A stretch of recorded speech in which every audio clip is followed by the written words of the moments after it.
또 다른 사건 사고 소식 짚어보겠습니다. 평소에 알고 지내던 중년 여성을 살해하고 피해 여성의 시신 유기에 가담한 공범까지도 살해했던 52살 권재찬 사건 기억하시죠? 이 권재찬은요, 지난 7일 강도 살인, 사체 유기 등의 혐의로 구속이 됐습니다. 그리고 구속 후에 경찰은 이 권재찬의 신상 공개를 결정했습니다. 자, 이틀 동안 2명을 연쇄 살해한 권재찬이 어제 검찰로 송치됐습니다. 자, 피해자분들과 어떤 관계셨습니까? 혹시 원한이나 갈등이 있으셨습니까? 계획범행 아닙니까? 피해자분들께 사죄의 마음 없으신지 알고 싶습니다. 죄송합니다. 신상 공개됐는데 마스크 한번 벗어주세요. 피해 여성 왜 살해한 겁니까? 금품 노린 거 맞으세요?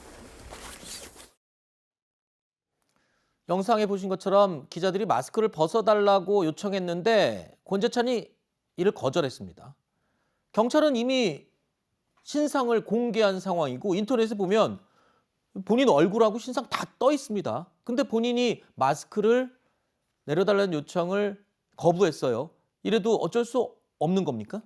지금은 어쩔 수가 없게 됐어요. 이 보니까 피의자의 얼굴 등 신상을 공개할 때는 이 지침이라는 게 있는데 이 지침이 원래는 모자나 마스크 등으로 가리지 않는 방법으로 자연스럽게 얼굴을 공개할 수 있게 돼 있었습니다. 근데 지난달에 이것을 개정을 했는데 이 모자나 마스크 등으로 가리지 않는 방법으로 요 규정이 삭제가 됐어요.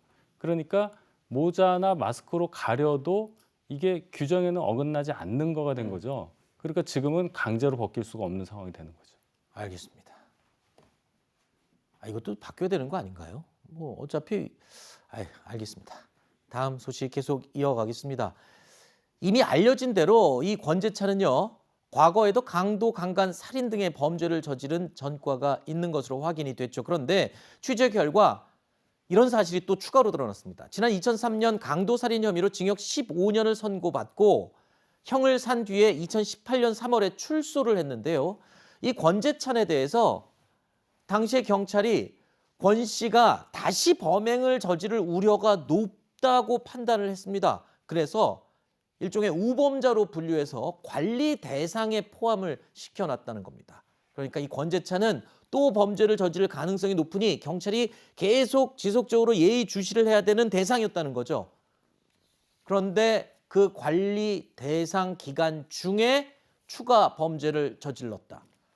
자, 이렇게 되면 그 관리 시스템도 사실 무용지물이라는 소리 아닌가요? 도대체 뭐 어떻게 관리를 했길래 관리 기간 중에 추가 범죄를 저지릅니까? 일단 관리 규정 자체가 완화가 됐습니다. 그래서 이 관리 대상, 그 정보 수집 대상 범죄라고 할 수 있죠. 이것의 그 범죄 수도 9개에서 7개로 축소가 됐고요. 그리고 정보를 수집하는 그 해당 사람에 대해서 정보를 수집하는 기간도 5년에서 2년으로 기간이 줄었습니다. 근데 사실 경찰은 이 규정을 그냥 따른 게 아니라 그래도 계속해서 지켜보는 입장을 취했다고 합니다. 그러니까 이 부분은 또 경찰의 책임이라고만 볼 수는 없는, 그러니까 규정 자체에 좀 문제가 있기도 했고, 또 사실은 어떻게 보면 이게 일일이 다 추적하고 감시해가지고 범죄를 막고 이것은 좀 불가능한 측면이 있는 거거든요. 그런 의미에서 저는 이게 이 문제에서는 좀 경찰 책임을 묻기보다는 좀 구조적인 원인을 짚어야 되는 게 아닌가 그런 생각이 들고, 보통 이런 문제가 발생을 했을 때 많은 사람들이 해법이 조금씩 갈리는데 어떤 분은 감시를 더 철저히 해야 된다. 그리고 어떤 분은 교도소와 어떤 일상생활 사이에 어떤 과도기적인 그런 공간이라든지 시간을 둬야 된다. 이렇게 말씀하시는데 저는 궁극적으로는 형량 강화가 그래도 가장 나은 방법이라고 생각합니다. 거기에 정해져 있는 장소에 오랫동안 차라리 구금을 하는 게 낫고, 또 이 가해자 같은 경우는 그 전에 있었던 범죄로 보면은 저는 무기징역으로 감형 없이 그냥 계속 가도 충분한 그런 범죄를 저질렀다고 보거든요. 그런 의미에서는 저 형량 강화가 가장 답이 아닌가. 경찰들에게 계속 추적하고 관리하라. 이것은 조금 무리가 있는 주장일 수도 있다. 이 말씀드립니다. 해결 방안에 대해서는 여러 가지 다양한 의견이 있을 수가 있고요. 평론가님의 개인적인 의견을 기준으로 지금 이야기를 들어봤습니다. 자, 오늘 저희가 준비한 Q&A는 여기서 마무리하고 저희가 준비해 놓은 다음 코너로 계속 이어가겠습니다.